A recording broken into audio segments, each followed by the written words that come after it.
Well, the Department of Sports, Arts and Culture says the National Women's Day commemoration will now be held at the Union Buildings in Tshwane. That's instead of Khayelitsha in Cape Town due to the ongoing Santaco taxi strike in the Western Cape, which started last week. But for more on the story, we are now joined virtually by Zimasa Velaphi, who is the head of communication at the Department of Arts and Culture. Zimasa, a good morning to you. Thank you so much for joining us. I think I can just imagine just the rush that has come with making this decision ahead of the Women's Day celebrations that is set to happen tomorrow. When was this decision made? Good morning and good morning to your viewers. It was really a very difficult decision for the department to make. We had to consult different stakeholders, and remember, we are doing the Women's Day in partnership with the Department of Women.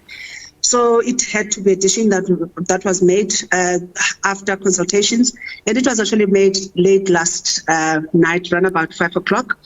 And we had to, before that decision was made, we had to make sure that we had plans in place.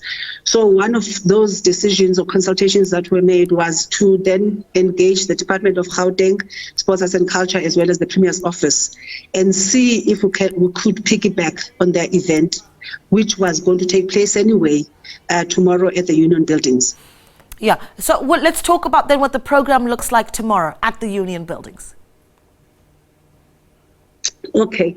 At the moment, the program is very sketchy for us because we just met with them last night, and we're having another meeting today at 10 with them. That's just started.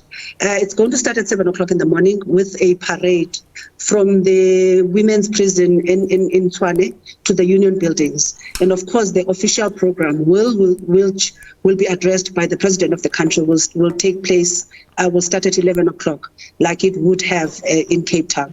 So at the moment, we have a sketchy program, but it's starting with a walk from the women's prison in Tshwane, and it will go to the Union Buildings, where the president will again address the nation. And it's starting from 7 until 4 o'clock in the afternoon.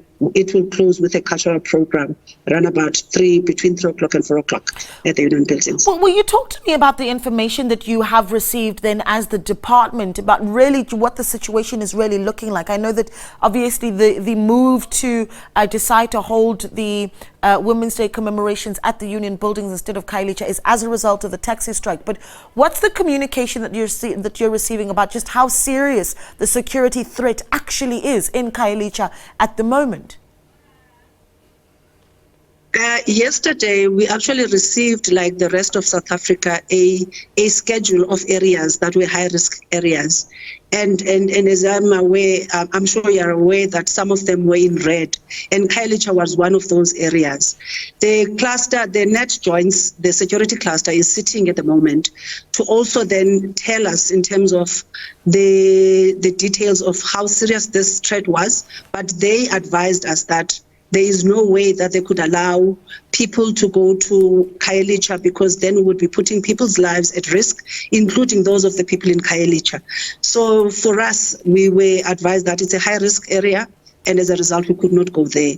And unfortunately, we then had to just drop all the arrangements and preparations that were done in Khayelitsha and move barrel and stock back to Johannesburg. All right. Well, thank you so much for speaking to us, Ms. Zimasa Velaphi, the head of communication at the Department of Arts and Culture, letting us know that Women's Day commemorations will be taking place tomorrow at the Union Buildings instead of Khayelitsha.